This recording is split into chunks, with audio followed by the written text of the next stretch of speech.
Welcome to History Mystery. Discover facts and mystery. सोचो अगर आज अर्थ एक सेकंड के लिए भी अपनी प्रोटेक्शन हटा ले तो क्या हम सरवाइव कर पाएंगे? शायद नहीं। और यही सवाल हमें उस कहानी तर ले जाता है जिसे आज समझना जरूरी है। Welcome to history mystery. आज हम बात करेंगे कि ये कहानी किसी राजा, युद्ध या तारीख से शुरू नहीं होती। ये कहानी शुरू होती है उस खामोशी से जो समय से भी पहले थी, जब न अर्थ था, न सन, न मून, सिर्फ अंधेरा। और उस अंधेरे में घूमती हुई धूल, गैस और एनर्जी। करीब 13.8 अरब साल पहले यूनिवर्स ने सांस ली, गैलेक्सीज बनी और मिल्की वे भी उन्हीं में से एक थी। लेकिन असली ट्विस्ट तब आया जब मिल्की वे का टकराव एक छोटी ड्वार्फ गैलेक्सी से हुआ। इस कोलिजन ने स्टार्स के जन्म की रफ्तार बढ़ा दी। सुपरनोवाज हुए और उन्हीं एक्सप्लोजन से निकले हैवी एलिमेंट्स, वही एलिमेंट्स जो बाद में प्लैनेट्स, ओशंस और लाइफ की नींव बने। समय आगे बढ़ा और लगभग 4.6 अरब साल पहले मिल्की वे के एक कोने में गैस और डस्ट का एक क्लाउड कोलैप्स होने लगा। ग्रेविटी ने सबको खींचा, बीच में सन बना और उसके चारों तरफ घूमती हुई मटेरियल की डिस्क से प्लैनेट्स जन्म लेने लगे।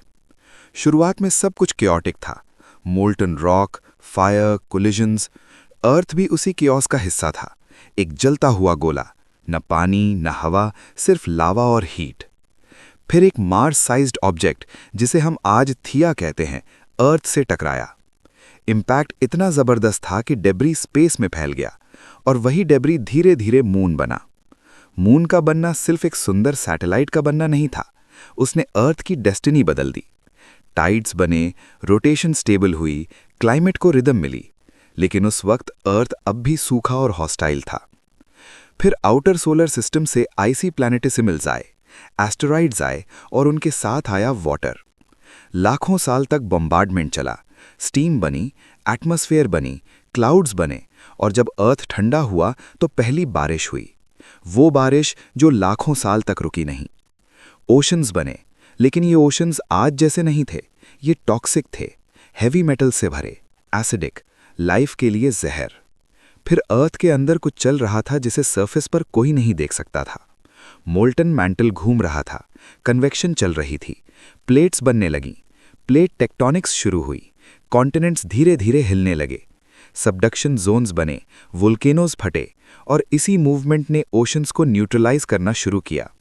मेटल्स सेटल हुए, सॉल्ट्स बैलेंस हुए, धीरे धीरे अर्थ रहने लायक बनने लगी। उसी दौरान अर्थ के कोर में लिक्विड आयरन की मूवमेंट से मैग्नेटिक फील्ड बनी, एक इनविजिबल शील्ड जिसने सोलर विंड और कॉस्मिक रेडिएशन से प्लैनेट को बचाया। अगर ये फील्ड न होती तो एटमॉस्फेयर उड़ चुकी होती और लाइफ की कोई चांस ही नहीं रहती। सरफेस अब रेडी हो रही थी, लेकिन लाइफ सरफेस पर नहीं, अंडरग्राउंड जन्म लेने वाली थी। गीजर्स के नीचे, केव्स में, जहां वाटर ऊपर नीचे जाता था, वेट और ड्राई साइकिल्स बनते थे। रेडिएशन मौजूद थी, लेकिन टेम्परेचर कंट्रोल में था। यूरेनियम रिच रॉक्स से निकलने वाली एनर्जी ने केमिस्ट्री को पुश दिया। सिंपल मॉलिक्यूल्स कॉम्प्लेक्स बनने लगे, अमीनो एसिड्स बने, फैटी एसिड्स बनी और उन्होंने मेम्ब्रेन्स बनाई। ये मेम्ब्रेन्स पहली बार अंदर और बाहर का फर्क समझने लगीं, प्रोटो लाइफ का पहला बाउंड्री। फिर आरएनए जैसे मॉलिक्यूल्स आए जो खुद को कॉपी कर सकते थे। यही मोमेंट था जब केमिस्ट्री बायोलॉजी में बदलने लगी। सन की लाइट सरफेस तक पहुंचने लगी और कुछ ऑर्गेनिजम्स ने उसे एनर्जी में बदलना सीख लिया। फोटोसिंथेसिस शुरू हुई, ऑक्सीजन पैदा हुई, लेकिन ऑक्सीजन उस वक्त लाइफ के लिए पॉइजन थी। आयरन से रिएक्ट होकर ओशंस में बैंडेड आयन फॉर्मेशंस बनी, ओशंस का रंग बदला और एटमॉस्फेयर धीरे धीरे ट्रांसफॉर्म होने लगी। कॉन्टिनेंट्स टूटे, जुड़े, स्नोबॉल अर्थ आया, पूरी अर्थ बर्फ से ढक गई, मास एक्सटिंक्शन हुआ। लेकिन लाइफ रुकी नहीं। आइस के नीचे, वेंट्स के पास एवोल्यूशन ने काम जारी रखा। यही पैटर्न बार बार दोहराया गया, डिस्ट्रक्शन आया, रीसेट हुआ और हर बार लाइफ ज्यादा कॉम्प्लेक्स होकर लौटी। ये कोई एक्सीडेंट नहीं था, ये फीडबैक लूप था यूनिवर्स और अर्थ के बीच। एनर्जी आती रही, मैटर रिसाइकल होता रहा और कॉम्प्लेक्सिटी बढ़ती गई। पार्ट 1 यहीं खत्म नहीं होता, बल्कि यहीं फाउंडेशन रखता है, क्योंकि आगे हम देखेंगे कि यही प्रोसेसेस कैसे मल्टीसेलुलर लाइफ, एनिमल्स, ह्यूमंस और सिविलाइजेशन तक पहुंची। लेकिन याद रखो, अर्थ ने लाइफ को सिर्फ शेल्टर नहीं दिया, अर्थ ने लाइफ को शेप किया और लाइफ ने अर्थ को। यही को-एवोल्यूशन की असली कहानी है। जहां अर्थ ने लाइफ को जन्म तो दे दिया था, लेकिन उसे जिंदा रखना अब भी आसान नहीं था, क्योंकि ओशंस अब भी अनस्टेबल थे, केमिस्ट्री फ्रेजाइल थी और एनर्जी का सवाल सबसे बड़ा था। लाइफ को सिर्फ बनना नहीं था, उसे लगातार चलना भी था, और इसके लिए चाहिए था इलेक्ट्रॉन्स का फ्लो, यानी एनर्जी सर्कुलेशन। शुरुआती प्रोटो लाइफ न्यूक्लियर गाइजर्स के आसपास ही टिक पाई, क्योंकि वहीं रेडिएशन और केमिकल ग्रेडियंट्स थे जो रिएक्शंस को चलाते थे। सरफेस उस समय इतना हार्श था कि ज्यादातर लाइफ वहां सर्वाइव ही नहीं कर पाती। लेकिन एवोल्यूशन हमेशा शॉर्टकट ढूंढता है। म्यूटेशंस हुए, कुछ स्ट्रक्चर्स ज्यादा स्टेबल बने, कुछ मेम्ब्रेन्स ने टॉक्सिक मेटल्स को बाहर रखना सीख लिया। धीरे धीरे लाइफ न्यूक्लियर एनर्जी से बाहर निकलकर सन की तरफ देखने लगी। फोटोसिंथेसिस कोई अचानक इन्वेंशन नहीं थी, ये लाखों साल की। जहां अर्थ ने लाइफ को जन्म तो दे दिया था, लेकिन उसे जिंदा रखना अब भी आसान नहीं था, क्योंकि ओशंस अब भी अनस्टेबल थे, केमिस्ट्री फ्रेजाइल थी और एनर्जी का सवाल सबसे बड़ा था।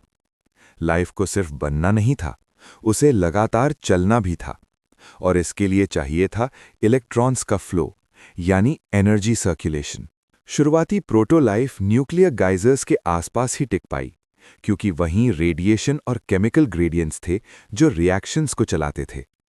सरफेस उस समय इतना हार्श था कि ज्यादातर लाइफ वहां सर्वाइव ही नहीं कर पाती। लेकिन एवोल्यूशन हमेशा शॉर्टकट ढूंढता है। म्यूटेशंस हुए, कुछ स्ट्रक्चर्स ज्यादा स्टेबल बने, कुछ मेम्ब्रेन्स ने टॉक्सिक मेटल्स को बाहर रखना सीख लिया। धीरे धीरे लाइफ न्यूक्लियर एनर्जी से बाहर निकलकर सन की तरफ देखने लगी। फोटोसिंथेसिस कोई अचानक इन्वेंशन नहीं थी, ये लाखों साल की ट्रायल एंड एरर का रिजल्ट थी। पहले एनारोबिक फोटोसिंथेसिस आई, जिसमें ऑक्सीजन नहीं बनती थी। फिर साइनोबैक्टीरिया ने वो बड़ा रिस्क लिया जिसने अर्थ की पूरी स्टोरी बदल दी। ऑक्सीजन रिलीज हुआ, ओशंस में आयन प्रेसिपिटेट होने लगा, बैंडेड आयन फॉर्मेशंस बने, और ओशंस का जहर धीरे धीरे कम होने लगा।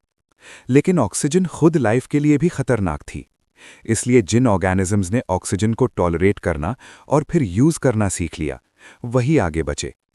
यहीं से मेटाबॉलिज्म कॉम्प्लेक्स हुआ, एनर्जी आउटपुट बढ़ा और सेल्स ज्यादा काम करने लगी। इसी दौरान प्लेट टेक्टोनिक्स ने शैलो सीज बनाए जहां सनलाइट पहुंच सकता था। न्यूट्रिएंट्स लैंड से बहकर आते थे और लाइफ को बफे मिल गया। लेकिन यूनिवर्स को शांत रहना पसंद नहीं। मिल्की वे के आसपास सुपरनोवा एक्सप्लोजन्स हुए, कॉस्मिक रेज बढ़ीं, क्लाउड्स बने और अर्थ स्नोबॉल अर्थ में बदल गई। पूरी सरफेस बर्फ में ढक गई, टेम्परेचर गिरा, फोटोसिंथेसिस ऑलमोस्ट रुक गई और एक और मैस एक्सटिंक्शन हुआ। लेकिन लाइफ फिर बची। आइस के नीचे ओशंस लिक्विड रहे, जियोथर्मल वेंट्स एनर्जी देते रहे और सर्कुलेशन सिस्टम लाइफ को अलाइव रखता रहा। जैसे ही आइस पिघली, न्यूट्रिएंट्स ओशंस में वापस आए और एवोल्यूशन ने फिर स्पीड पकड़ी। इसी फेज में आरएनए से ज्यादा स्टेबल डीएनए उभरा, क्योंकि इन्फॉर्मेशन को रिलायबली पास करना जरूरी था। डीएनए ने एरर कम किए, मेमोरी बढ़ाई और सेल्स को लॉन्ग टर्म प्लान दिया। प्रोकैरियोट्स यहीं से प्रॉपर्ली एस्टैब्लिश हुए, बैक्टीरिया और आर्किया बने। ये छोटे थे लेकिन जिद्दी थे। Extreme heat, cold, acid, radiation सब झेल सकते थे। ऑक्सीजन लेवल्स बढ़ते गए और कुछ सेल्स ने एक रेडिकल स्टेप लिया। दूसरे सेल्स को निगल लिया, लेकिन मारा नहीं, उन्हें पार्टनर बना लिया। यही एंडोसिम्बायोसिस था। माइटोकॉन्ड्रिया और क्लोरोप्लास्ट्स बने। एनर्जी प्रोडक्शन एक्सप्लोड हो गई और सेल्स का साइज, कॉम्प्लेक्सिटी और एम्बिशन तीनों बढ़ गए। यही वो पॉइंट था जहां लाइफ सिर्फ सर्वाइव नहीं कर रही थी, बल्कि एक्सपेरिमेंट कर रही थी। अर्थ भी कूल हो रहा था, सी लेवल्स बदल रहे थे, कॉन्टिनेंट्स ड्रिफ्ट कर रहे थे और हर बदलाव लाइफ के लिए नया पजल बन रहा था। लेकिन पैटर्न क्लियर था। एनवायरनमेंट बदला, लाइफ ने अडैप्ट किया और अडैप्टेशन ने कॉम्प्लेक्सिटी को जन्म दिया।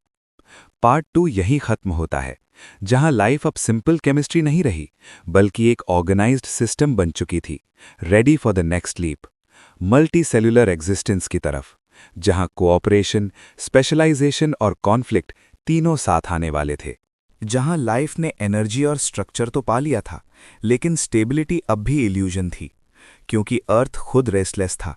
कॉन्टिनेंट्स लगातार हिल रहे थे, टूट रहे थे, जुड़ रहे थे, और इसी रेस्टलेस प्लैनेट ने लाइफ को अगली बड़ी परीक्षा में धकेला। ऑक्सीजन लेवल्स बढ़ रहे थे, लेकिन अनइवन तरीके से, कहीं बहुत ज़्यादा, कहीं बिल्कुल नहीं। ओशंस अब भी सेलाइन थे, मेटल्स से भरे थे, और सरफेस पर क्लाइमेट एक्सट्रीम था। प्लेट टेक्टोनिक्स ने नूना और फिर रोडिनिया जैसे सुपर कॉन्टिनेंट्स बनाए, और जैसे जैसे लैंड मास बढ़ा, वैसे वैसे रिवर्स न्यूट्रिएंट्स को ओशंस तक लाने लगी। शैलो सीज बने, जहां सनलाइट सीधे पहुंचता था। साइनोबैक्टीरिया फ्लरिश करने लगी, और ऑक्सीजन धीरे धीरे एटमॉस्फेयर में जमा होने लगा। ये ग्रेट ऑक्सीजनेशन कोई सेलिब्रेशन नहीं थी, बल्कि साइलेंट वॉर थी, क्योंकि ऑक्सीजन ने लाखों एनारोबिक ऑर्गेनिजम्स को खत्म कर दिया। मास एक्सटिंक्शन हुआ, लेकिन जिन सेल्स ने ऑक्सीजन को पॉइजन की जगह रिसोर्स बनाना सीख लिया, वही आगे बढ़े। आयरन ओशन से बाहर सेटल हुआ, ओशंस का रंग नीले की तरफ गया, और सरफेस पहली बार फेमिलियर दिखने लगी। लेकिन यूनिवर्स ने फिर रिमाइंडर भेजा कि अर्थ अकेला नहीं है। गैलेक्टिक कोलिजन्स, सुपरनोवा एक्सप्लोजन्स और कॉस्मिक रेज ने अर्थ के मैग्नेटिक फील्ड को डिस्टर्ब किया। क्लाउड्स बढ़े, सनलाइट ब्लॉक हुई, और स्नोबॉल अर्थ फिर लौटा। पूरी प्लैनेट वाइट हो गई। आइस शीट्स ने कॉन्टिनेंट्स को ढक लिया, टेम्परेचर गिरा, ओशंस ऊपर से फ्रोजन लेकिन नीचे लिक्विड रहे। सर्कुलेशन सिस्टम लाइफ को न्यूट्रिएंट्स देता रहा। ये पीरियड लाइफ के लिए पॉज नहीं, बल्कि फिल्टर था, कॉम्प्लेक्सिटी को टेस्ट करने का फेज। जैसे ही आइस पिघली, पेंट अप न्यूट्रिएंट्स ओशंस में लौटे, और इवोल्यूशन ने एक्सेलरेटर दबा दिया। इसी केओस में मल्टीसेलुलर लाइफ की ग्राउंड वर्क पड़ी। सिंगल सेल्स ने समझा कि अकेले सर्वाइव करना इनएफिशिएंट है। कोऑपरेशन शुरू हुआ, सेल्स स्पेशलाइज होने लगी, कुछ मूवमेंट के लिए, कुछ डाइजेशन के लिए, कुछ प्रोटेक्शन के लिए। यही मल्टीसेलुलैरिटी का सीड था।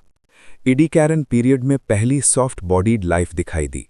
शेप्स स्ट्रेंज थीं, रूल्स अनक्लियर थे, प्रेडेटर्स भी नए थे, लेकिन इकोसिस्टम बन चुका था।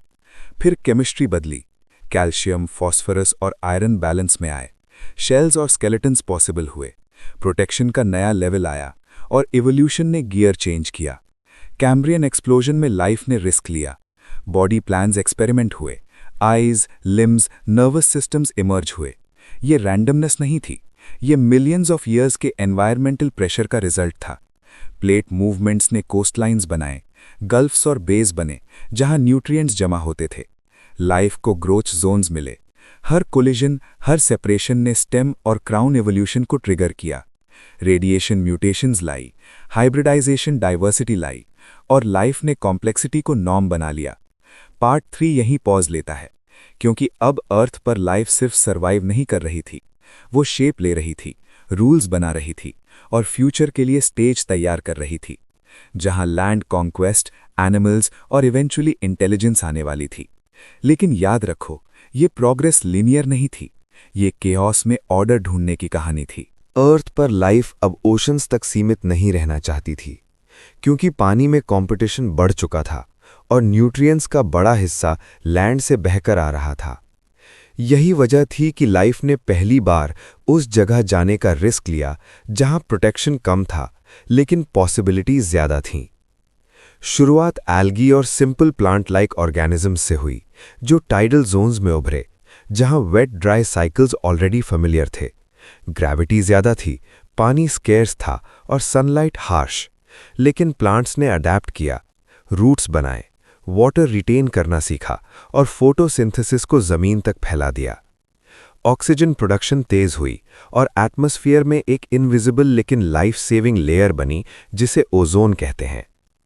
इस शील्ड ने सन की अल्ट्रावायलेट रेडिएशन को रोका और लैंड को धीरे धीरे हैबिटेबल बनाया।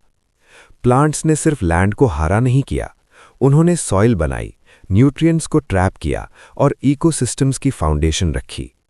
उनके पीछे पीछे आर्थ्रोपॉड्स और इंसेक्ट्स आए, जिनके एक्सोस्केलेटन्स उन्हें पानी खोने से बचाते थे। फिर ओशंस में मौजूद कुछ फिश ने शैलो वाटर्स में लंग्स जैसे स्ट्रक्चर्स डेवलप किए।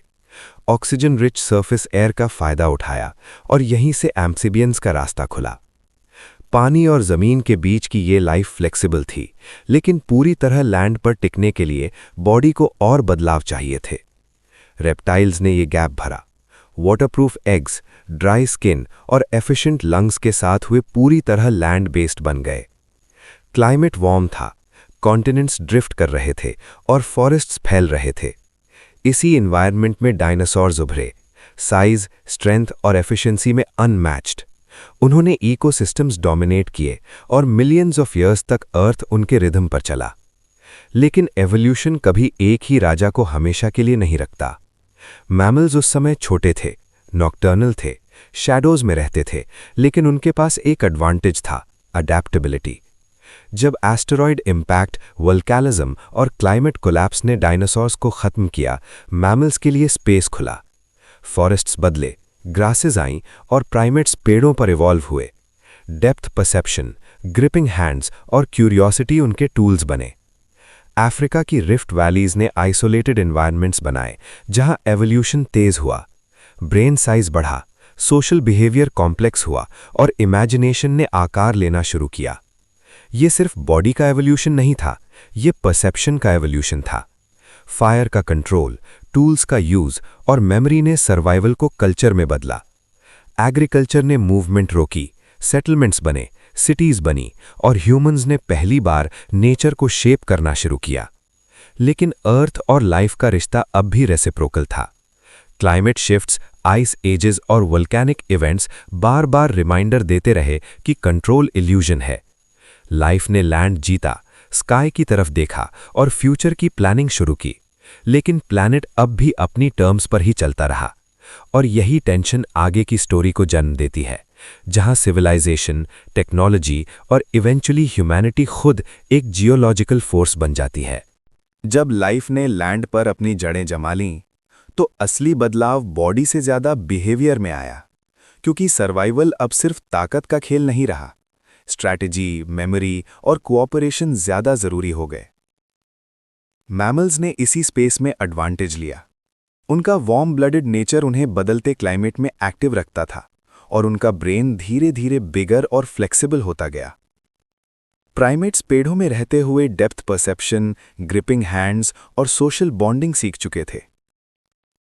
फॉरेस्ट सिकुड़े और ग्रासलैंड्स फैले तो कुछ प्राइमेट्स जमीन पर उतर आए। अपराइट पॉस्चर ने हाथों को फ्री किया और टूल्स पॉसिबल हुए।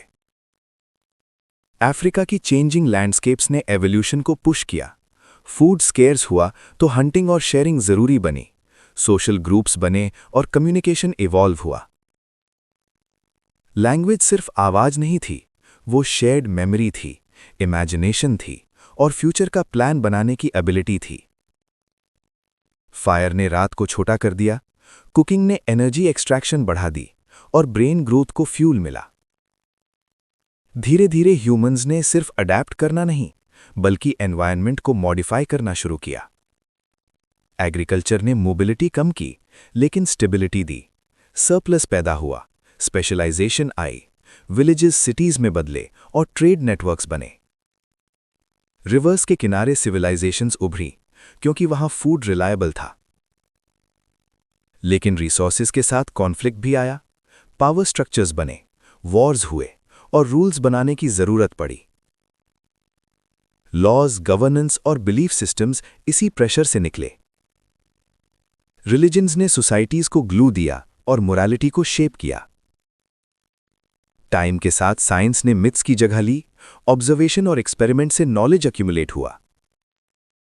इंडस्ट्रियल रेवोल्यूशन ने एनर्जी को मसल से मशीन्स में शिफ्ट कर दिया, प्रोडक्शन एक्सप्लोड हुआ और ह्यूमंस ने प्लैनेट के साइकिल्स को एक्सेलरेट कर दिया।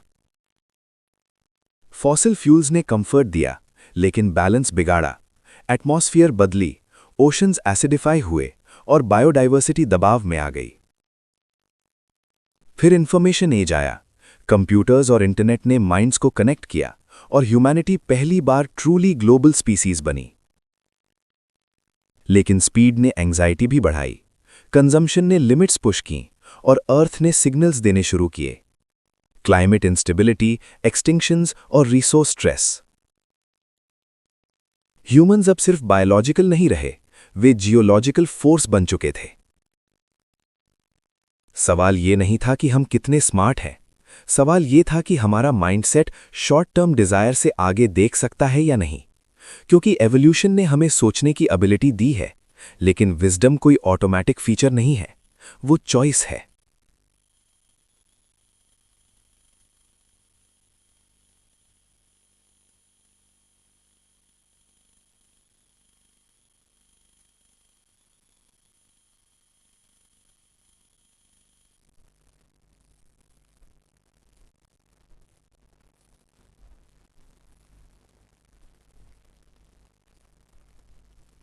जैसे जैसे ह्यूमन सिविलाइजेशन आगे बढ़ी, एक बात साफ होने लगी कि हमारी सबसे बड़ी स्ट्रेंथ ही हमारा सबसे बड़ा रिस्क भी है।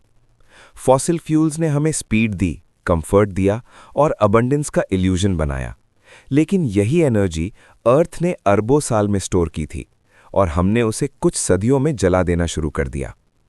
पॉपुलेशन तेजी से बढ़ी, सिटीज फैलती गईं, कंजम्पशन नॉर्मल बन गया और प्लैनेट के नेचुरल साइकिल्स दबाव में आने लगे। क्लाइमेट इंस्टेबिलिटी कोई फ्यूचर की कहानी नहीं रही, बल्कि प्रेजेंट का सिग्नल बन गई। ओशंस गर्म हुए, आइस पिघली, इकोसिस्टम्स टूटे और मास एक्सटिंक्शन फिर दरवाजे पर खड़ा दिखने लगा। लेकिन ह्यूमंस का रिस्पॉन्स हमेशा रिएक्टिव रहा है, प्रोएक्टिव नहीं। साइंस ने वार्निंग दी, डेटा आया, लेकिन डिजायर और शॉर्ट टर्म सक्सेस ने डिसीजन मेकिंग को ओवरराइड किया। इसी बीच टेक्नोलॉजी ने नया मोड़ लिया। एआई, ऑटोमेशन और स्पेस एक्सप्लोरेशन अब फैंटेसी नहीं रहे। मून बेसिस, मार्स प्लान्स और सेल्फ लर्निंग सिस्टम्स रियलिटी के करीब आ गए। ह्यूमंस पहली बार अपने से ज्यादा इंटेलिजेंट सिस्टम्स बनाने की कगार पर खड़े हैं। ये एवोल्यूशन का अगला स्टेप भी हो सकता है और कंट्रोल का लॉस भी। पैरेलल में अर्थ अपना लॉन्ग टर्म पाथ फॉलो करता रहेगा। कॉन्टिनेंट्स फिर जुड़ेंगे, ओशंस धीरे धीरे मैंटल में लीक होंगे, प्लेट टेक्टोनिक्स एक दिन थम जाएगी, मैग्नेटिक फील्ड कमजोर पड़ेगा और एटमॉस्फेयर सोलर विंड से उड़ने लगेगा। सन और ज्यादा हॉट होगा और अर्थ वीनस जैसा हॉस्टाइल प्लैनेट बन जाएगा। ये कोई पनिशमेंट नहीं है, ये फिजिक्स है, कूलिंग प्लैनेट्स का फेट है। लेकिन लाइफ यहीं खत्म नहीं होगी। लाइफ कभी एक फॉर्म से बंधी नहीं रहती। फ्यूचर में लाइफ शायद बायोलॉजिकल ना होकर आर्टिफिशियल होगी। सेल्फ रेप्लिकेटिंग सिस्टम्स गैलेक्सीज में फैलेंगे। इंफॉर्मेशन और कॉन्शियसनेस नए मीडियम्स में ट्रैवल करेंगे। ह्यूमंस शायद उस जर्नी का हिस्सा हो या शायद सिर्फ उसका ब्रिज। असली सवाल सर्वाइवल का नहीं है, सवाल कॉन्टिन्यूटी का है।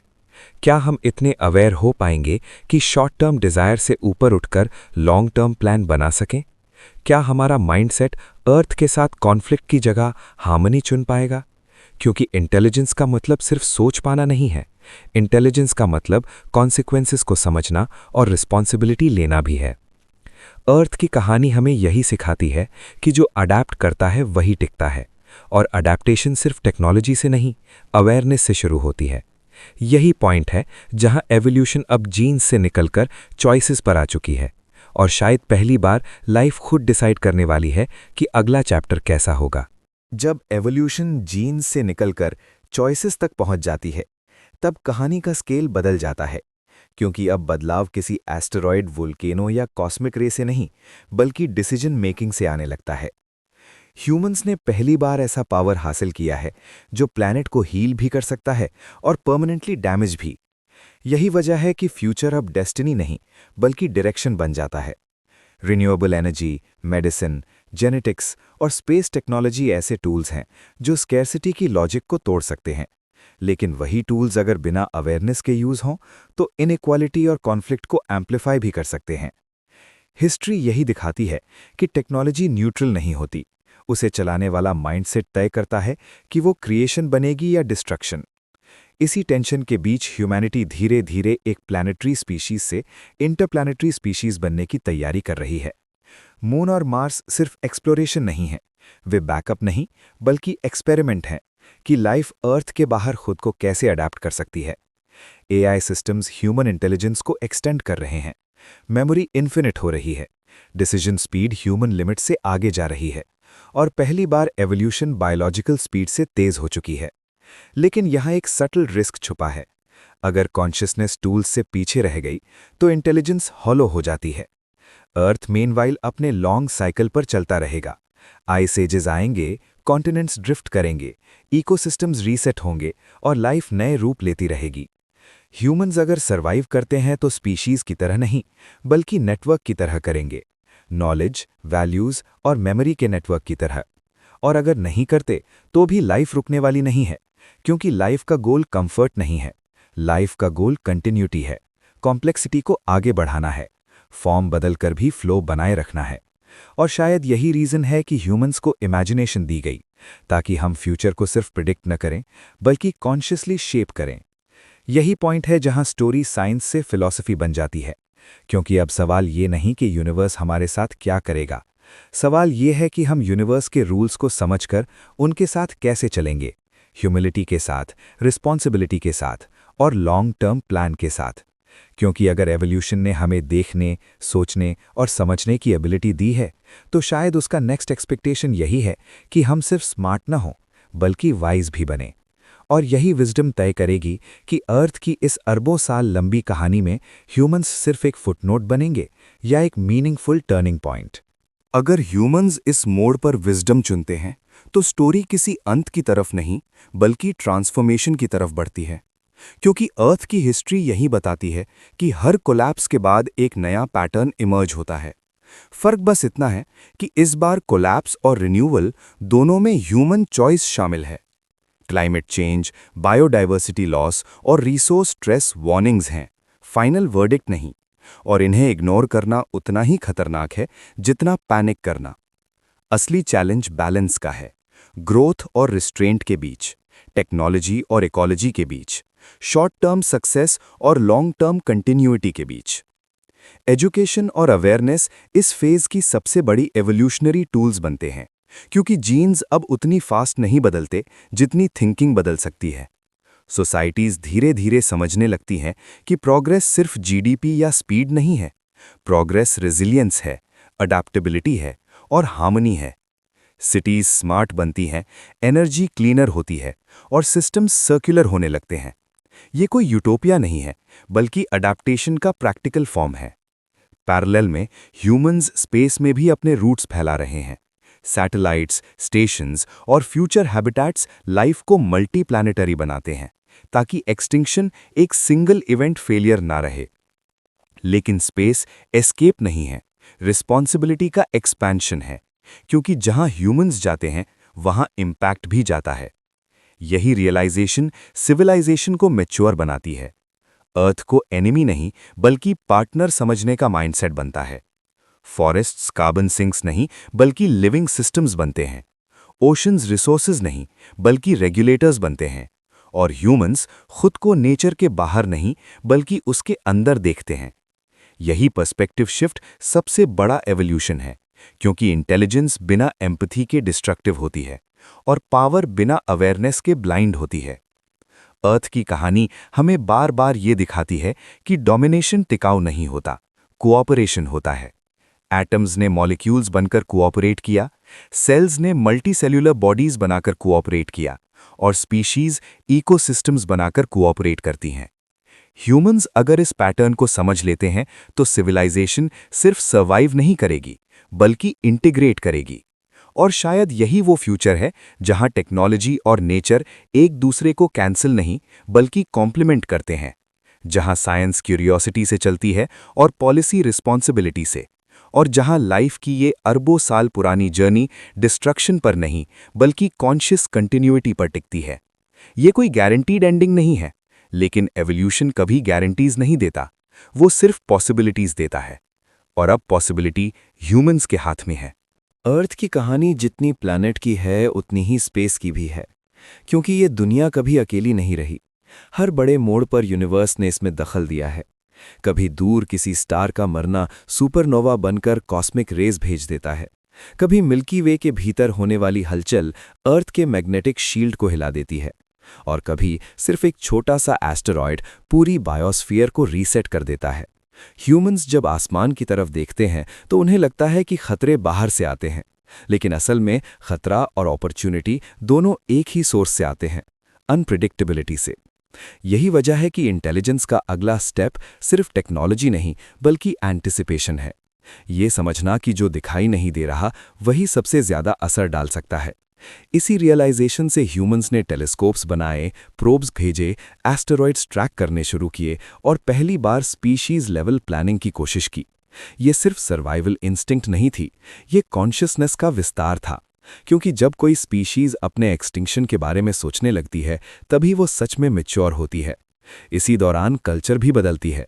पहले आइडेंटिटी ट्राइब थी, फिर नेशन बनी, अब धीरे धीरे स्पीशीज बनने की कोशिश कर रही है, क्योंकि क्लाइमेट, पैंडेमिक्स और स्पेस थ्रेट्स बॉर्डर्स नहीं पहचानते। कोऑपरेशन मजबूरी बनता जा रहा है, कंपटीशन लग्जरी। लेकिन ये ट्रांजिशन आसान नहीं है। फियर, मिसइन्फॉर्मेशन और पोलराइजेशन एवोल्यूशन के फ्रिक्शन है। हर बड़े शिफ्ट में आते हैं। जैसे ऑक्सीजन पहले पॉइजन था, वैसे ही ग्लोबल थिंकिंग भी इनिशियली डिस्कम्फर्ट देती है। अर्थ मीनवाइल अपने डीप रिदम पर चलता रहता है। कॉन्टिनेंट्स मिलीमीटर्स में ड्रिफ्ट करते हैं, माउंटेन्स धीरे धीरे घिसते हैं, रिवर्स अपना रास्ता बदलते हैं और लाइफ इन चेंजेस को क्वाइटली अब्जॉर्ब करती रहती है। प्लैनेट इम्पेशेंट नहीं है, इम्पेशेंट ह्यूमंस हैं, क्योंकि हमारी लाइफ स्पैन छोटी है लेकिन डिसीजंस लॉन्ग टर्म इम्पैक्ट छोड़ते हैं। यही मिसमैच एंग्जाइटी पैदा करता है।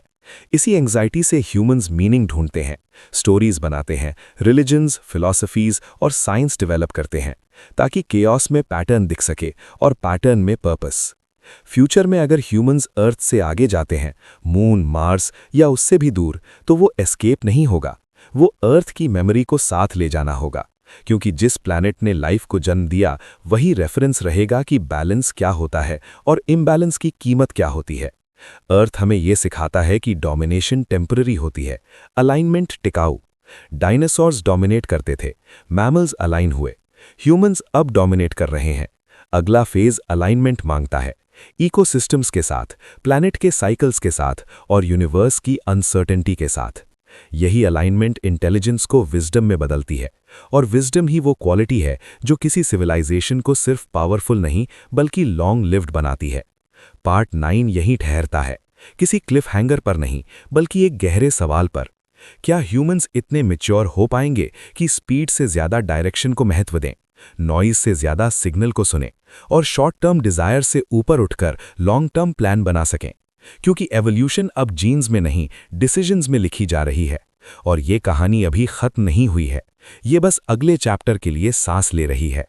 अब इस ऑडियो बुक का आखिरी मूवमेंट आता है, जहां कहानी किसी ड्रामेटिक एंड पर नहीं बल्कि एक धीमे, गहरे और भारी साइलेंस में उतरती है। क्योंकि अर्थ की कहानी कभी पंच लाइन पर खत्म नहीं होती, वो हमेशा पर्सपेक्टिव बदलकर खत्म होती है। बिलियंस ऑफ ईयर्स पहले जब ये प्लैनेट बना था, तब किसी ने इमेजिन नहीं किया था कि रॉक्स एक दिन सोचेंगी, सवाल पूछेंगी और फ्यूचर के बारे में चिंतित होंगी। लेकिन वही हुआ, मैटर ने कॉम्प्लेक्सिटी चुनी और कॉम्प्लेक्सिटी ने कॉन्शियसनेस को जन्म दिया। ह्यूमंस उस चेन का आखिरी लिंक नहीं है, बल्कि अभी तक का सबसे अवेयर लिंक है। अर्थ ने लाइफ को सिर्फ शेल्टर नहीं दिया, उसने प्रेशर दिया, चैलेंज दिया, डिस्ट्रक्शन दिया और उसी के साथ अपॉर्चुनिटी भी दी। हर एक्सटिंक्शन ने जगह खाली की, हर कोलैप्स ने नए रूल्स लिखे और हर सर्वाइवल ने मेमोरी छोड़ी। आज ह्यूमंस उस मेमोरी के कैरियर हैं। हमारी लैंग्वेजेस, साइंसेस और स्टोरीज अरबों साल की प्लैनेटरी लर्निंग का कंडेंस्ड फॉर्म है। यही वजह है कि हमारी रिस्पॉन्सिबिलिटी किसी स्पीशीज से बड़ी है, क्योंकि पहली बार लाइफ अपने ओरिजिन को समझने लगी है। और जब लाइफ खुद को समझने लगती है, तब एवोल्यूशन ब्लाइंड नहीं रहती, कॉन्शियस हो जाती है। फ्यूचर में अर्थ बदलेगा, ओशंस घटेंगे, माउंटेन्स घिसेंगे, सन ज्यादा चमकेगा और एक दिन ये प्लैनेट रहने लायक नहीं रहेगा।